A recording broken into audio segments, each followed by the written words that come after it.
കൃത്വാ ദൈത്യവധം കൃഷ്ണ സരാമോ യദുഭിർവൃതഃ ഭുവോവതാരയത് ഭാരം ജവിഷ്ഠം ജനയൻ കലിം. ഭഗവാൻ ഈ ഭൂമിയിൽ കൃഷ്ണനായി അവതരിച്ച് ലീലയാടിയത് ഭൂമിയുടെ ഭാരം തീർക്കാൻ വേണ്ടിയായിരുന്നു. ദശമസ്കന്ധത്തിൻ്റെ ആരംഭത്തിൽ ആദ്യത്തെ അധ്യായത്തിൽ ബ്രഹ്മാവിൻ്റെ നേതൃത്വത്തിൽ ദേവന്മാരും ഭൂമിദേവിയൊക്കെ പോയിട്ട് ഭഗവാനോട് പാലാഴി തീർത്ത് പ്രാർത്ഥിക്കുന്ന രംഗം. കൃഷ്ണാവതാരം അങ്ങനെയാണ് കഥ പറഞ്ഞു തുടങ്ങുക. അപ്പോൾ ഭൂമിയുടെ ഭാരം തീർക്കാനായിട്ട് ഭഗവാൻ വന്നിരുന്നു. ഭുവോവതാരയൽ ഭാരം, ഭൂമിയുടെ ഭാരം തീർത്തു. അതിനു വേണ്ടിയിട്ട് ഭഗവാൻ ഏട്ടനായിട്ടുള്ള രാമനോടൊപ്പം യദുക്കളോടൊപ്പം പല ലീലകളും ചെയ്തിട്ടുണ്ട്. അതിനു വേണ്ടിയിട്ട് കൗരവർക്കിടയിൽ പരസ്പരം കലഹമുണ്ടാക്കിയിട്ടുണ്ട്, മത്സരമുണ്ടാക്കിയിട്ടുണ്ട്. ഭൂമിയുടെ ഭാരം തീർക്കുക എന്ന് പറഞ്ഞാൽ ഭഗവാൻ ഒറ്റയ്ക്ക് ആയുധത്തെ ഇറങ്ങി എല്ലാം അവസാനിപ്പിക്കലൊന്നുമല്ല. അത് ഒരുപാട് പേരെ കൊണ്ട് പലതരത്തിലായിട്ട് ചെയ്യിപ്പിക്കുകയാണ് ചെയ്തത് കൃഷ്ണൻ.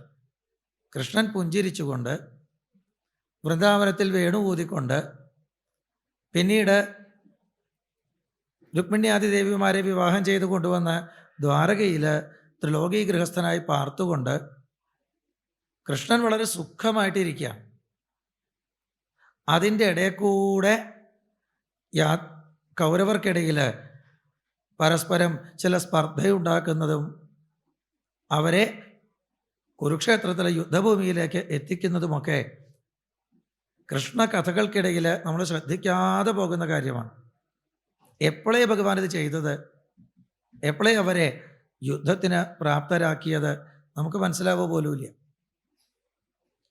ഏകോ പിതാ സുബഹു പാണ്ഡുസുതാ സപത്നൈഹി ദുർദ്യൂതഹേളനകചഗ്രഹണാദിഭിസ്താൻ കൃത്വാ നിമിത്തം ഇതരേതരതഃ സമേതാൻ ഹത്വാ നൃപാൻ നിരഹരൽ ക്ഷിതിഭാരമീശഃ.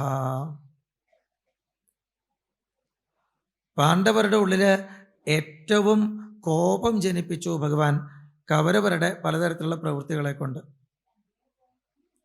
അവർ കള്ളച്ചൂത് കളിക്കുന്നുണ്ട്, പലതും പറഞ്ഞ് ഹേളനം ചെയ്യുന്നുണ്ട്, ദ്രൗപദിയുടെ മുടി പിടിച്ചു വലിക്കുന്നുണ്ട്.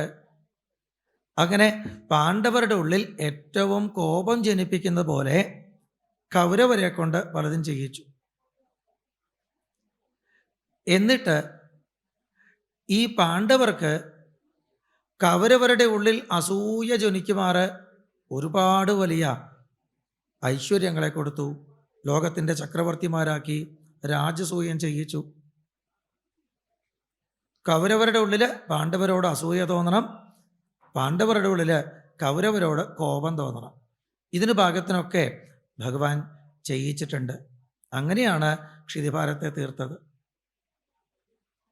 ഭൂഭാരരാജപ്രതനായതുഭിർനിരസ്യ ഗുപ്തൈസ്വബാഹുഭിരചിന്തയത പ്രമേയഃ മന്യേവനേർന്നനുഗതോപ്യഗതം ഹി ഭാരം യാദവം കുലമഹോ അവിഷഹ്യമാസ്തേ.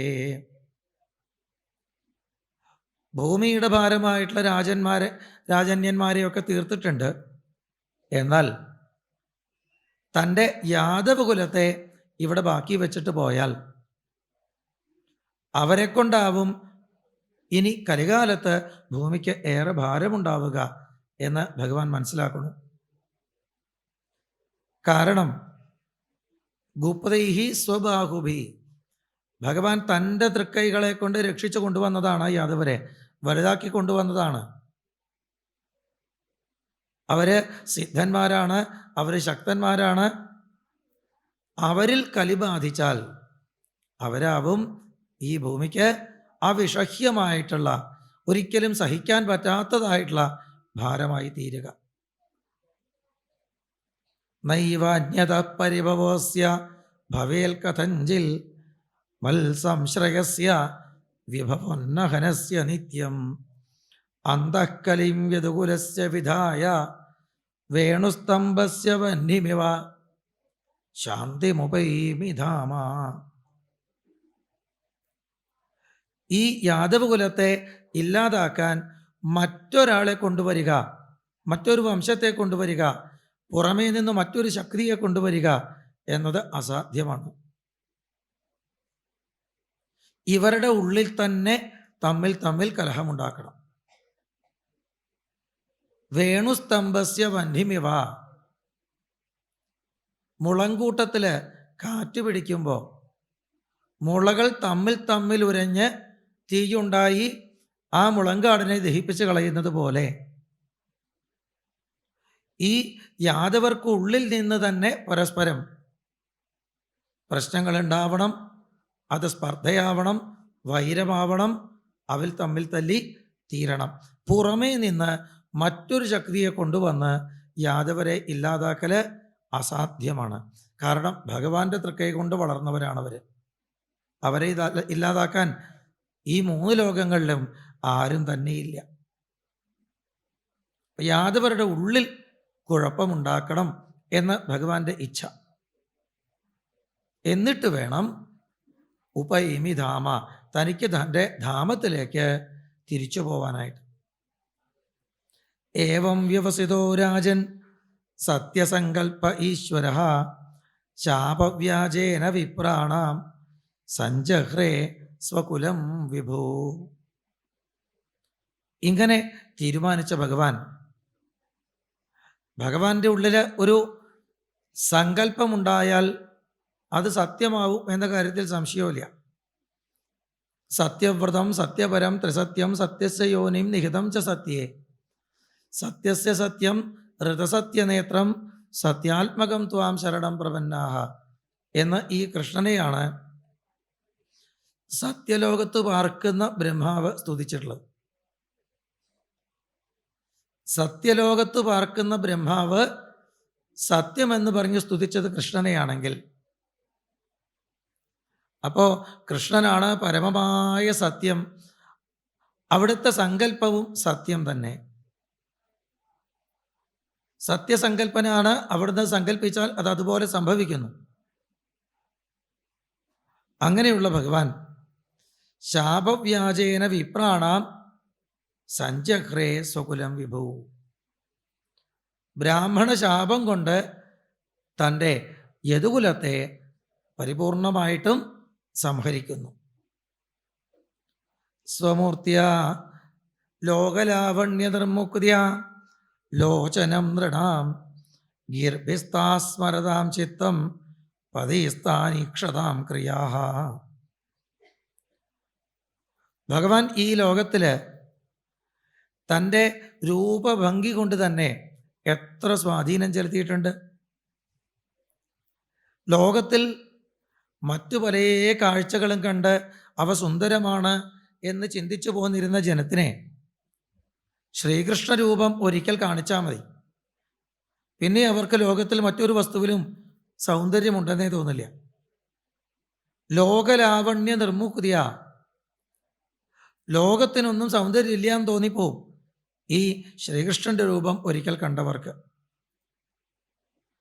അങ്ങനെ അതിസുന്ദരമായ തൻ്റെ രൂപസൗന്ദര്യം കൊണ്ട് എല്ലാവരുടെയും കണ്ണുകളെ തന്നിലേക്ക് ആകർഷിച്ചവനാണ് കൃഷ്ണൻ. ഗീർഭിസ്താ സ്മരതാം ചിത്തം.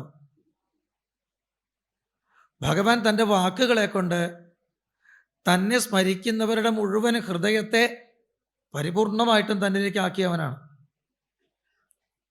രൂപസൗന്ദര്യം കൊണ്ട് എല്ലാവരുടെയും കണ്ണുകളെ ആകർഷിച്ചു. നല്ല വാക്കുകൊണ്ട് എല്ലാവരുടെയും ചിത്തത്തെ തന്നിലേക്ക് ആകർഷിച്ചു. പദൈസ്ഥാനീക്ഷതാം ക്രിയാഹ. ഭഗവാൻ തൻ്റെ തൃപ്പാദങ്ങളെ കൊണ്ട് ഈ ലോകത്തിലെ ഏതൊരാൾക്കും മറ്റ് ക്രിയകള് രാജസൂയാദി യാഗങ്ങളൊന്നും ചെയ്യണ്ട.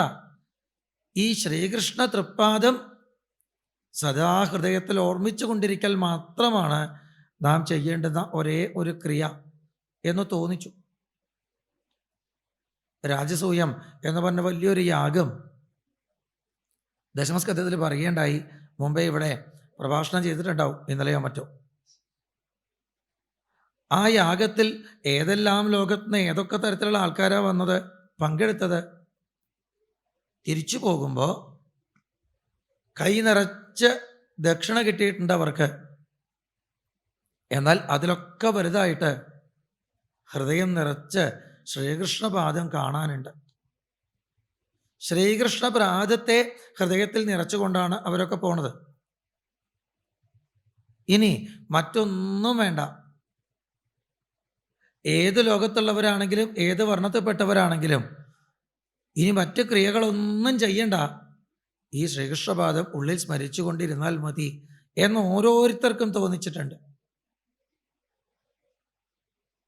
ഇങ്ങനെ തൻ്റെ സാന്നിധ്യം കൊണ്ട് മാത്രം ലോകത്തെ മുഴുവൻ തന്നിലേക്കാക്കുന്ന ഭഗവാന് ഈ യാദവകുലത്തെ സംഹരിക്കാനായിട്ട് അവർക്കുള്ളിൽ ഇങ്ങനെ പരസ്പരം ഒരു വൈരമോ കലഹമോ ഉണ്ടാക്കേണ്ട ആവശ്യമുണ്ടോ? സങ്കല്പം കൊണ്ട് തന്നെ എല്ലാവരെയും തന്നിലേക്ക് അങ്ങോട്ട് ലയിപ്പിക്കാൻ പറ്റില്ലേ? പക്ഷെ അങ്ങനെയല്ല. നേരത്തെ കൃഷ്ണാവതാരത്തിന് മുൻപേ 9ാമത്തെ സ്കന്ധത്തിൻ്റെ അവസാനത്തെ അധ്യായത്തിൽ പറഞ്ഞിട്ടുണ്ട്, ഭഗവാന് അവനവൻ്റെ മായയെ വേണ്ടു ജനിക്കാനും ഓരോ കർമ്മങ്ങൾ ചെയ്യാനും വേറൊരു വസ്തുവിൻ്റെ ആവശ്യമില്ല. നഹ്യസ്യ ജന്മനോഹേതു കർമ്മണോവാ മഹീപതേ ആത്മമായാം വിനേശസ്യ പരസ്യ ദ്രഷ്ടുരാത്മനഃ. പക്ഷേ ഭഗവാൻ ജനിക്കാൻ വേണ്ടിയിട്ട് ഒരു അച്ഛനെയും അമ്മയും സ്വീകരിച്ചില്ലേ? അതിൻ്റെ ആവശ്യമൊന്നുമില്ല. മത്സ്യമൂർത്തിയായിട്ടും കൂർമ്മമൂർത്തിയായിട്ടും അവിടുന്ന് അവതരിച്ചത് അച്ഛനും അമ്മയും ഉണ്ടായിട്ടൊന്നുമല്ല. പൃഥു എന്ന പേരിൽ അവിടുന്ന് അവതരിച്ചത് ശവശരീരത്നാണ്. നരസിംഹമൂർത്തിയായിട്ട് അവതരിക്കുന്നത് ഒരു കൽത്തൂണിൻ്റെ ഉള്ളിൽ നിന്നാണ്. ഭഗവാൻ അവതരിക്കാൻ ഒരച്ഛൻ്റെ അമ്മയുടെ ആവശ്യമൊന്നുമില്ല. പക്ഷേ ഭഗവാൻ ഒരച്ഛനെ അമ്മയെ സ്വീകരിച്ചു. ലോകത്ത് അങ്ങനെയൊക്കെയാണുള്ള ഒരു മര്യാദ. ആയിക്കോട്ടെ, കാരുണ്യം കൊണ്ട് ആർക്കെങ്കിലുമൊക്കെ ആ വസുദേവരുടെ ഒരു ഭാഗ്യേ ദേവകിയുടെ ഒരു ഭാഗ്യേ എന്ന് തോന്നിയെങ്കിൽ നന്ദഗോപർക്കും യശോദയ്ക്കും എങ്ങനെയാണ് ഈ ഉണ്ണിക്കണ്ണനെ ഇങ്ങനെ മടിയിൽ വെക്കാനും കളിപ്പിക്കാനും സാധിച്ചത്? അവരതിനു വേണ്ടി എന്തു പുണ്യം ചെയ്തു എന്നൊക്കെ ആരെങ്കിലും അന്വേഷിക്കുകയാണെങ്കിൽ അവർക്കും വല്ല നാമം ജപിക്കാനോ പൂജ ചെയ്യാനോ നമസ്കരിക്കാനൊക്കെ തോന്നിച്ചാൽ നന്നായില്ലേ? ആർക്കെങ്കിലുമൊക്കെ ഭഗവത് സബര്യ ചെയ്യാൻ തോന്നിക്കണമെങ്കിൽ ഇങ്ങനെ ചില നിമിത്തങ്ങളൊക്കെ ലോകത്തിന് കാണിച്ചു കൊടുക്കണ്ടേ? ഭഗവാൻ അങ്ങനെയാണ്. ഇപ്പൊ രാമാവതാരത്തില് രാവണന്റെ ഭാരം സഹിക്കാൻ വയ്യ ലോകത്ത് എന്നെല്ലാവരും കൂടി വന്ന് പറയണു. ശ്രീരാമചന്ദ്രനായിട്ട് അവതരിക്കേണ്ട വല്ല ആവശ്യമുണ്ടോ? ഭഗവാൻ അവിടെ ഇരുന്ന് വിചാരിച്ചാൽ മതി, രാവണൻ ഇല്ലാണ്ടേ ആവട്ടെ. രാവണൻ ഇല്ലാണ്ടേ ആലോചിച്ച് നോക്കൂ. ഭഗവാൻ അവിടെ വൈകുണ്ഠത്തിലിരുന്ന് ഒന്ന് വിചാരിക്കേ വേണ്ടു, ഭൂമിക്ക് വല്ലാണ്ട് ഭാരാത്രേ രാവണൻ, ആ രാവണൻ ഇല്ലാണ്ടേ ആയിക്കോട്ടെ. ഭഗവാൻ അങ്ങോട്ട് സങ്കല്പിച്ചാൽ അപ്പം അവിടെ രാവണൻ ഇല്ലാണ്ടാവും. പിന്നെ അവിടത്തേക്ക് ഇങ്ങനെ ഒരു രാമാവതാരം ചെയ്യേണ്ട ആവശ്യമുണ്ടോ? അങ്ങനെയല്ല. ലോകത്തിന് അനുഗ്രഹമായിക്കോട്ടെ, കുറേ പേർക്ക് തന്നെ ഭജിക്കാൻ ഭാഗ്യമുണ്ടായിക്കോട്ടെ. ഇനി കുറേ പേർക്ക് ഇവരെങ്ങനെയാണ് ഭഗവാനെ ഭജിക്കാൻ ഭാഗ്യമുള്ളവരായത് എന്നന്വേഷിച്ച് അതുപോലെ അവൻ പരിശ്രമം ചെയ്യാൻ തോന്നിക്കോട്ടെ. വരും തലമുറകൾക്കൊക്കെ നന്നായിക്കോട്ടെ. അതിനു വേണ്ടിയിട്ടാണ് ഭഗവാൻ ജന്മമെടുക്കുന്നതും കർമ്മങ്ങൾ ചെയ്യുന്നതും ഒക്കെ തന്നെ. എല്ലാം അനുഗ്രഹത്തിന് വേണ്ടിയിട്ടാണ്. അങ്ങനെ ഭഗവാൻ ഒരുപാട് കർമ്മങ്ങൾ പലയിടത്തായി പലരോടൊപ്പമായി ചെയ്ത് സുന്ദരമായ തൻ്റെ കീർത്തിയെ, ശ്രീകൃഷ്ണ കഥയെ ഈ ലോകത്ത് പരത്തി വച്ചിരിക്കണം, എല്ലാ കാതുകളിലേക്കും എത്തിച്ചിരിക്കണം. ആച്ഛിദ്യ കീർത്തിം സുശ്ലോകാം വിതത്യ ഹ്യഞ്ജസാനുഖൗ തമോനയാ തരിഷ്യന്തീത്യകാൽ സ്വം പദമീശ്വര. ഭൂമിയിൽ. കൗ എന്ന് പറഞ്ഞാൽ ഭൂമിയിൽ എന്നർത്ഥം. കുഹ് എന്ന ആ ശബ്ദം കൊണ്ട് ഭൂമി എന്നർത്ഥമാക്കുന്നു. ഭൂമിയിൽ നിന്ന് ജനിച്ചവൻ എന്നർത്ഥത്തിലാണ് കുജൻ എന്ന് പേര് വരുന്നത്. ചൊവ്വയ്ക്ക് കുജൻ എന്ന് പേര് വരുന്നത് ഭൂമിയുടെ മകനായതുകൊണ്ടാണ്. കുഹ് എന്ന ശബ്ദം കൊണ്ട് ഭൂമി എന്നർത്ഥം. അപ്പോൾ കൗ എന്ന് പറഞ്ഞാൽ പശു എന്നല്ല അർത്ഥം. അത് ഇംഗ്ലീഷിൽ. സംസ്കൃതത്തിൽ കൗ എന്ന് പറഞ്ഞാൽ ഭൂമിയിൽ എന്നർത്ഥം. ആച്ഛിദ്യ കീർത്തിം സുശ്ലോകാം വിദത്യ ഹ്യഞ്ജസാന്നു കൗ. തൻ്റെ ഏറ്റവും എല്ലാവരെയും ആകർഷിക്കുന്ന ശുദ്ധീകരിക്കുന്ന കീർത്തിയെ ഭൂമി മുഴുവൻ പരത്തി വെച്ചിട്ട് തമോനയാ തരിഷ്യന്തി. ഇവിടെയുള്ള ഏതൊരാളും ഇനി അജ്ഞാനത്തെ, തപസ്സിനെ ഇതുകൊണ്ട് തന്നെ തരണം ചെയ്തുകൊള്ളും എന്ന് ഉറപ്പുവരുത്തിയിട്ടാണ് ഇത്യാഗാൽ സ്വം പദമീശ്വര, ഭഗവാൻ തൻ്റെ സ്വപദത്തിലേക്ക്, സ്വധാമത്തിലേക്ക് തിരിച്ചെഴുന്നള്ളിയത്. കൃഷ്ണൻ ഇവിടുന്ന് പോയത് തന്നോടൊപ്പം ആ കാലത്ത് അവിടെ ഉണ്ടായിരുന്നവരെ മുഴുവൻ ആനന്ദിപ്പിച്ച് തന്നിലേക്ക് കൊണ്ടുപോയി മാത്രമല്ല, ഇനി വരുന്നവർക്ക് കൂടി തന്നിലേക്ക് എത്താനുള്ള വഴി കാണിച്ചു കൊടുത്തിട്ടാണ്. ശ്രീരാമചന്ദ്രൻ, രാമാവതാരത്തിലും ഇതുപോലെയുണ്ട്. ശ്രീരാമചന്ദ്രൻ ലങ്കയിലുള്ള ആൾക്കാർക്ക് രാമരാജ്യത്തേക്ക് വരാൻ ഒരു പാലം പണിത് വെച്ചിട്ടാണ് അവിടുന്ന് പോയത്. പാലം പണിയുമ്പോൾ പറഞ്ഞത് എന്താ? രാമന് ലങ്കയിലേക്ക് പോവാനാ പാലം എന്നാണ്. രാമനതിൻ്റെ ആവശ്യമൊന്നുമില്ല. രാമനാമം ജപിക്കുന്ന ആൾക്ക് ഒറ്റ ചാട്ടത്തിന് ലങ്കയിലേക്ക് എത്താൻ ചാൽ. രാമനാമം ജപിക്കുന്ന ഹനുമാന് ഒറ്റ ചാട്ടം കൊണ്ട് ലങ്കയിലെത്താൻ പറ്റുന്നുണ്ടെങ്കിൽ രാമന് പിന്നെ പാലത്തിൻ്റെ ആവശ്യമുണ്ടോ? ഇല്ല. പാലം അത് പണിതു. തിരിച്ച് ഇങ്ങോട്ട് വരുമ്പോൾ എന്തായാലും പാലത്തമ്മ കൂടെ അല്ല വന്ന്, അല്ലല്ലോ, വിമാനത്തിൽ കയറിയിട്ടാ വന്ന. അപ്പം ഈ പാലം പൊളിച്ചു കളയായിരുന്നില്ലേ? ആവശ്യം കഴിഞ്ഞതാ, പൊളിച്ചു കളയാ. ചെയ്തില്ല. ഇനിയും ഈ ഭാരതത്തിൻ്റെ സനാതനമായ ധർമ്മത്തിലേക്ക് ആർക്കെങ്കിലും കടന്നു വരണമെങ്കിൽ ഈ പാലം അവിടെ ഉണ്ടായിക്കോട്ടെ. ലങ്കയിൽ നിന്ന്, രാക്ഷസഭാവത്തിൽ നിന്ന് ആർക്കെങ്കിലും ഈ സനാതനധർമ്മത്തിൻ്റെ ഭാവത്തിലേക്ക് വരണമെന്നുണ്ടെങ്കിൽ അതിന് ഈ പാലം ഉപകരിച്ചോട്ടെ.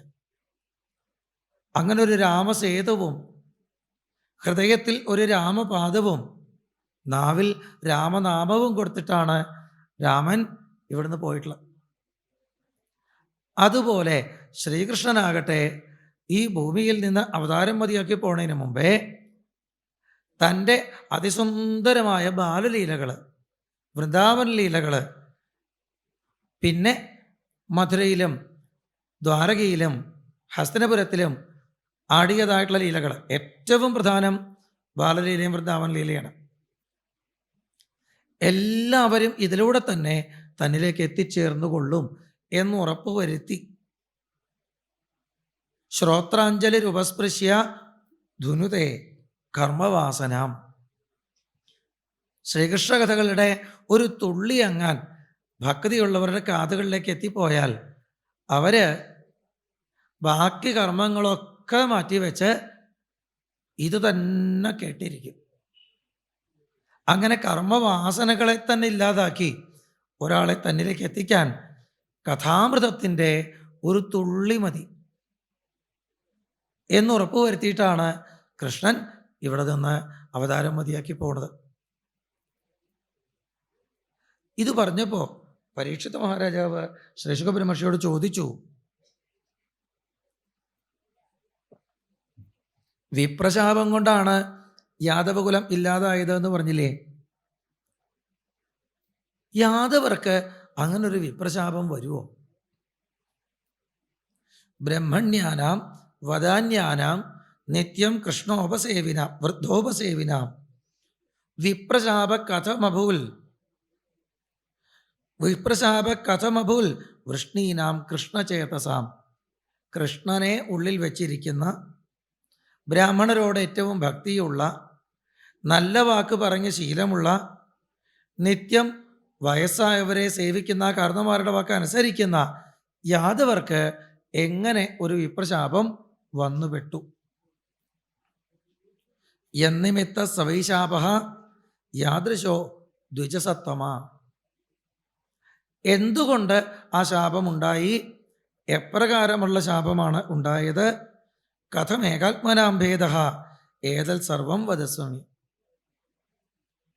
എല്ലാവരിലും ഐക്യഭാവം കാണുന്ന, സമദർശനം കാണുന്ന ആ യാദവർക്ക് എങ്ങനെ ബ്രാഹ്മണരെ ഉപദ്രവിക്കാൻ തോന്നി? ബ്രാഹ്മണർക്കാകട്ടെ, എല്ലാവരിലും ബ്രഹ്മഭാവം കാണുന്ന ബ്രാഹ്മണർക്ക് എങ്ങനെ ശപിക്കാൻ തോന്നി? ഇതിനെക്കുറിച്ചൊക്കെ പറഞ്ഞു തരൂ എന്ന് പറഞ്ഞപ്പോൾ ശ്രീശുഖ ബ്രഹ്മർഷി പറഞ്ഞു, ബിഭ്രത്വപു സകല സുന്ദര സന്നിവേശം കർമാചരൻ ഭുവി സുമംഗളം ആപ്തകാമഃ ആസ്ഥായധാമ രമമാണ ഉദാരകീർത്തി സംഹർത്തുമൈച്ഛതകുലം സ്ഥിതകൃത്യശേഷ. ലോകത്തിൻ്റെ സൗന്ദര്യം മുഴുവൻ തന്നിലേക്ക് കേന്ദ്രീകരിച്ചതായ അതിസുന്ദരമായ രൂപം സ്വീകരിച്ച്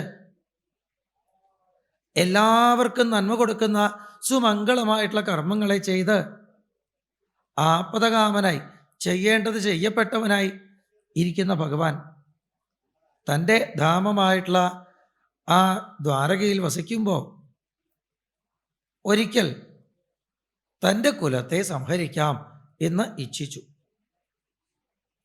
ചെയ്യേണ്ടത് ചെയ്തു കഴിഞ്ഞു, അതിൻ്റെ ആവശ്യം കഴിഞ്ഞു, ഇനി അത് വേണ്ടെന്ന് വയ്ക്കാം, അത്രയേ ഉള്ളൂ. ഇപ്പം എന്തെങ്കിലും ഒരു ആവശ്യത്തിന് നമ്മളൊരു പന്തലിട്ട് വന്നിരിക്കട്ടെ. ഇപ്പോൾ ഇവിടെ സത്രം നടക്കുകയാണ്, പന്തലിട്ടിട്ടാണ് നടത്തുന്നത്. സത്രം കഴിഞ്ഞാൽ പിന്നെ എത്ര ദിവസം ഇത് വെച്ചുകൊണ്ടിരിക്കും? ആവശ്യം കഴിഞ്ഞാൽ പൊഴിച്ചു കളയാ, അല്ലേ? അത്രയേ ഉള്ളൂ. ഭഗവാൻ ഈ ഭൂമിയുടെ ഭാരം തീർക്കാൻ വേണ്ടിയിട്ട് യാദവകുലത്തെ ഉണ്ടാക്കി, അതിൻ്റെ ആവശ്യം കഴിഞ്ഞു, അത് സംഹരിച്ച് കളയാം. ഭഗവാൻ ഇതൊക്കെ നിസ്സാരമാണ്. നമ്മളെ പോലുള്ളവർക്കൊക്കെ ഇത് വലിയ കാര്യമാണ്. എൻ്റെ വീട്, എൻ്റെ ഭാര്യ, എൻ്റെ കുട്ടിയോള്. പക്ഷെ അങ്ങനൊരു ബന്ധമൊന്നും ഭഗവാന് ഒരു വസ്തുവിനോടുമില്ല. എൻ്റെ എന്ന് പറയാൻ ഒന്നുമില്ല ഭഗവാൻ. ഞാൻ, അതേ ഉള്ളൂ. ഭഗവാൻ മാത്രമേ ഉള്ളൂ. ഭഗവാനല്ലാതെ രണ്ടാമതൊരു വസ്തുവില്ല. ഏക ഏവ അദ്വിതീയം. അതുകൊണ്ട് തന്നെ ഒക്കെ തന്നിൽ നിന്നുണ്ടായതാണ്, തന്നിലേക്ക് തന്നെ ലയിക്കുന്നതാണ്, തൻ്റെ പ്രതിബിംബം എന്നല്ലാതെ ഈ പ്രപഞ്ചത്തിനെ അതിൽ കൂടുതൽ ഒരു വിലയും ഭഗവാൻ കൽപ്പിച്ചിട്ടില്ല. ആവശ്യം കഴിഞ്ഞു, തന്നിലേക്ക് തന്നെ അതിനെ ഉപസംഹരിക്കാം. കർമാണി പുണ്യനിവഹാനി സുമംഗളാനി ഗായജ്ജഗൽ കലിമലാപഹരാണി കൃത്വ കാലാത്മനാ നിവസതാ യദുദേവഗേഹേ പിണ്ഡാരകം സമഗമൻ മുനയോ നിസൃഷ്ടാഃ. ഏറ്റവും പുണ്യമായ കർമ്മങ്ങളൊക്കെ ചെയ്ത് എല്ലാവരുടെ ഉള്ളിലും ഭഗവാൻ എത്ര കരുണാമയനാണ് എന്ന ബോധത്തെ നിറച്ച് ലോകത്തിലെ എല്ലാ അജ്ഞതകളെയും ഇല്ലാതാക്കുന്ന കീർത്തികളെ എല്ലായിടത്തും പരത്തി കാലസ്വരൂപനായിട്ടുള്ള ഭഗവാൻ തൻ്റെ ദ്വാരകയിൽ ഇരിക്കുമ്പോൾ പിണ്ഡാരകം എന്ന് പറയുന്ന ഭാഗത്തേക്ക് ഭഗവാനാൽ പറഞ്ഞയക്കപ്പെട്ട കുറച്ച് മഹർഷിമാരെ എത്തിച്ചേർന്നു. നിസൃഷ്ടാഹ മുനയഃ. ഭഗവാൻ അതിനു വേണ്ടി പറഞ്ഞയച്ചതാ. അത് അവർക്കറിയില്ല, നമുക്ക് ആർക്കും അറിയില്ലല്ലോ. നമ്മളെ ഈ ലോകത്തേക്ക് എന്തോ ചിലത് ചെയ്യാനായിട്ട് ഭഗവാൻ പറഞ്ഞയച്ചതാണെന്ന് നമുക്കറിയോ? ഞാൻ ജനിച്ചു, ഞാൻ പഠിച്ചു, ഞാൻ വലുതായി, ഞാൻ ഓരോന്ന് ചെയ്യണു എന്നല്ലാതെ ഇതൊക്കെ ചെയ്യാൻ വേണ്ടി ഭഗവാൻ പറഞ്ഞയച്ചതാന്നുള്ള സത്യം നമുക്കിത് ഓർമ്മയുണ്ടോ? ഇതുപോലെ തന്നെ ഭഗവാൻ പറഞ്ഞയച്ച മഹർഷിമാര് പിണ്ഡാരകത്തിലേക്ക് എത്തിച്ചേരാണ്. വിശ്വാമിത്രോ ഓസിത കണ്വോ ദുർവാസ ഭൃഗുരംഗിരാഹ കശ്യപോ വാമദേവോ ത്രി വസിഷ്ഠോ നാരദാദയ. ഇങ്ങനെ കുറേ ആൾക്കാർ അങ്ങനെയുള്ളവര് അവിടെ എത്തുന്ന സമയത്ത് യാദവര് ചെറുപ്പക്കാര് അവിടെ കളിച്ചുകൊണ്ടിരിക്കുക, പല വിനോദത്തിൽ ഏർപ്പെട്ടുകൊണ്ടിരിക്കുകയാണ്. മഹർഷിമാരെ കണ്ടപ്പോൾ അവർക്കൊരു രസം തോന്നി. ഇവർ വലിയ ത്രികാലജ്ഞാനികളാണ് എന്നൊക്കെയല്ലേ പറയാറ്. നോക്കാം, ഒന്ന് പരീക്ഷിച്ച് നോക്കാം. സാമ്പനെ പെൺവേഷം കെട്ടിച്ചു. എന്നിട്ട് ഗർഭിണിയായി വേഷം കെട്ടിച്ച് നിർത്തിയിട്ട് ഇവരെല്ലാം മഹർഷിമാരുടെ അടുത്തെത്തി.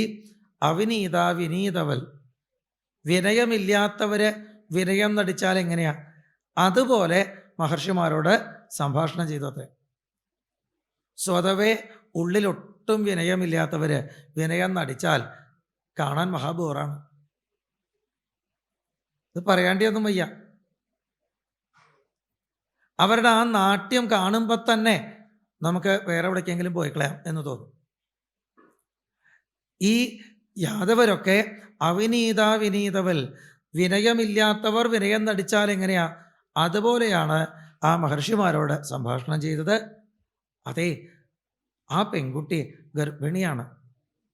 അവൾക്ക് അറിയാനൊരാഗ്രഹം. നേരിട്ട് വന്ന് ചോദിക്കാൻ മടിയുണ്ട്.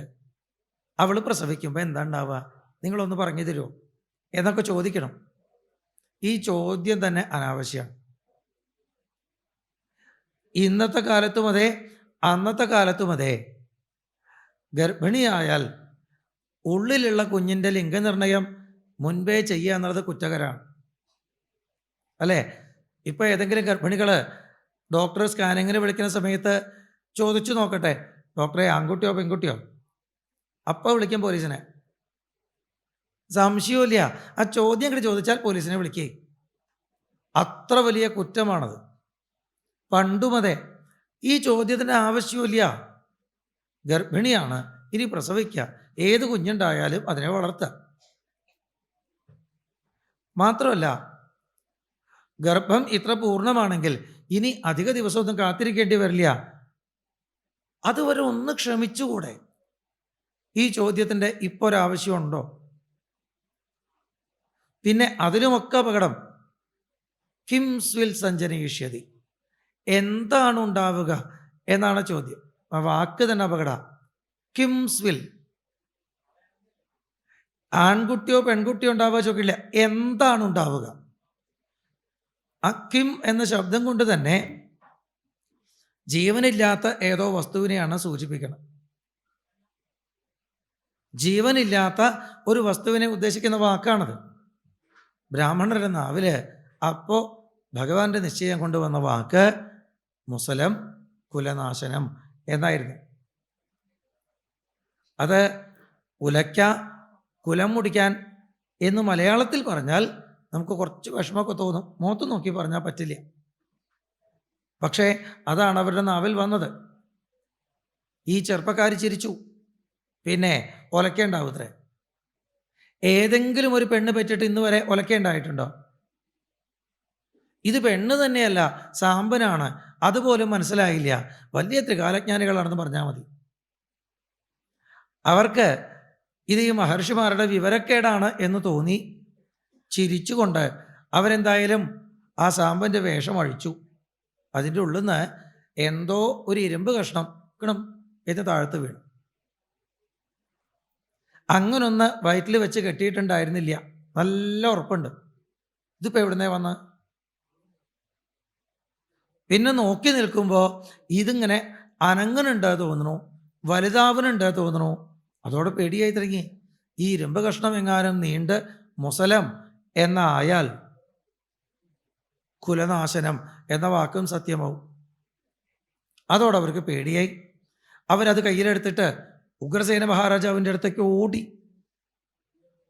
ഇവിടുന്ന് പുറപ്പെടുന്ന സമയത്ത് ഒരാൾക്ക് കയ്യിൽ പിടിക്കാനുള്ളതേ ഉണ്ടായിരുന്നുള്ളൂ. ഉഗ്രസേനൻ്റെ അടുത്ത് എത്തുമ്പോഴേക്കും 10-15 ആൾക്കാർ ഇങ്ങനെ താങ്ങി നിൽക്കണം. അത്രയും വലിയ ഇരുമ്പ് ദണ്ഡായി മാറിയിരിക്കണം.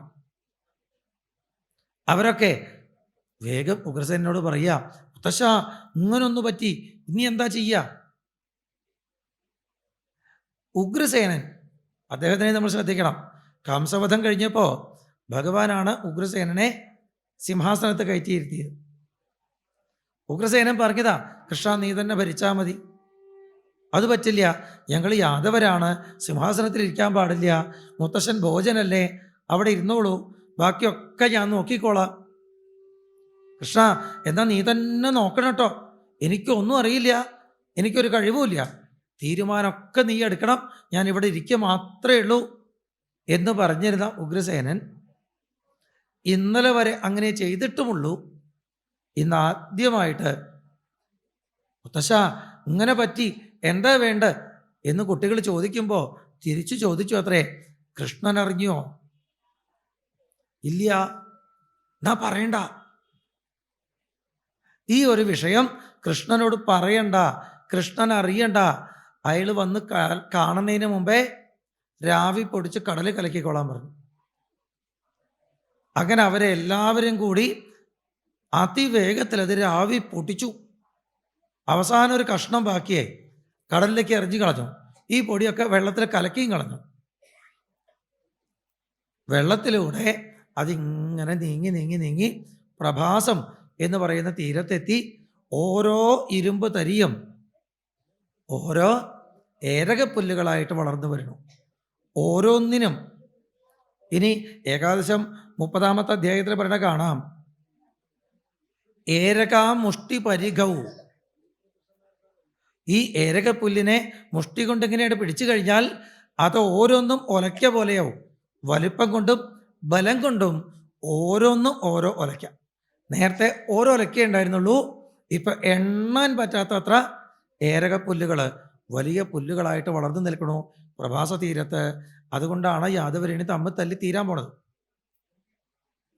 ബാക്കിയായ ഒരു കഷ്ണം കടലിലേക്ക് എറിഞ്ഞു കളഞ്ഞില്ലേ, അതാണ് ജര എന്ന ഒരു വേടന് മത്സ്യത്തിൻ്റെ വയറ്റിൽ നിന്ന് കിട്ടണത്. അത് ഒരമ്പിൻ്റെ തലപ്പത്ത് കെട്ടിവെച്ചു. അതാണിനി ശ്രീകൃഷ്ണപാദത്തിൽ ചെന്ന് തറയ്ക്കാൻ, കൃഷ്ണാവതാരം പൂർത്തീകരിക്കാൻ ഒരു നിമിത്തമായിട്ട് മാറുന്നത്. ഭഗവാൻ ആ വിപ്രശാപത്തെ കുറച്ച് സമയം പ്രഭാസ തീരത്തേക്ക് മാറ്റി നിർത്തി. ഇനി തൻ്റെ ആൾക്കാരെ പ്രഭാസത്തിലേക്ക് പറഞ്ഞയക്കുകയാണ്. ഈ ദ്വാരകയിലിരുന്നു കൊണ്ട് തമ്മിൽ തല്ലിലുണ്ടാവില്ല, അവിടേക്ക് ഈ ശാപം ബാധിക്കില്ല. അതുകൊണ്ട് ശാപത്തിനെ പ്രഭാസത്തിലേക്ക് പറഞ്ഞയച്ച് തൻ്റെ ആൾക്കാരെയും പ്രഭാസത്തിലേക്ക് യാത്രയാക്കുകയാണ്. ഈ ശാപത്തിൻ്റെ ഫലത്തിൽ അവനവനെയും ഉൾപ്പെടുത്തി ഭഗവാൻ. തന്നെ മാത്രം മാറ്റി നിർത്തിയൊന്നുമില്ല, തന്നെയും ഉൾപ്പെടുത്തി. ഈ ശാപം കൊണ്ട്, ഈ ഇരുമ്പുലക്കയുടെ കഷ്ണം കൊണ്ട് തന്നെയാവട്ടെ തൻ്റെ ശ്രീകൃഷ്ണാവതാരത്തിൻ്റെ അവസാനവും. ഭഗവാന്റെ ഈ ഒരവസ്ഥ ഉണ്ടല്ലോ, എൻ്റെ എന്ന് പറയുന്ന ദ്വാരക, അതിലുള്ള ആൾക്കാർ, ധനം, ശ്രീ, തൻ്റെ ശരീരം എല്ലാം ഇല്ലാതാവാൻ പോണു. അതിലൊന്നും ഒരു കുലുക്കമില്ലാത്ത ഈ അവസ്ഥ, ഇതിനാണ് മുക്തി എന്ന് പറയുക. നമുക്ക് ഏകാദശ സ്കന്ധമാണ് ആരംഭിക്കുന്നത്. മുക്തി എന്നാണ് അതിൻ്റെ ലക്ഷണം. എന്താ മുക്തി എന്ന് ചോദിച്ചാൽ കാണിച്ചു തരണു. ഭഗവാൻ ജ്ഞാത സർവാർത്ഥ ഈശ്വരോപി തദന്യഥാകർത്തും ന ഇച്ഛത് ശാപം കാലരൂപ്യ അന്വമോദത. ഇതാണ് മുക്തി. എല്ലാം ഇല്ലാതാവാൻ പോണു, തൻ്റെ ശരീരവും ഇല്ലാതാവാൻ പോണു, യാതൊരു കുലുക്കവും ഇല്ല കൃഷ്ണന്. ഇതുപോലെ നമ്മൾക്ക് നിൽക്കാൻ കഴിഞ്ഞാൽ എന്തു വേണമെങ്കിൽ പൊക്കോട്ടെ, സത്യമായിട്ടുള്ളൊരു വസ്തു ഉണ്ട്, അതില്ലാണ്ടേ ആവില്ല. അങ്ങനെ ഉറപ്പിച്ച് നമ്മൾക്ക് നിൽക്കാൻ കഴിഞ്ഞാൽ നമ്മൾ മുക്തരാണ്.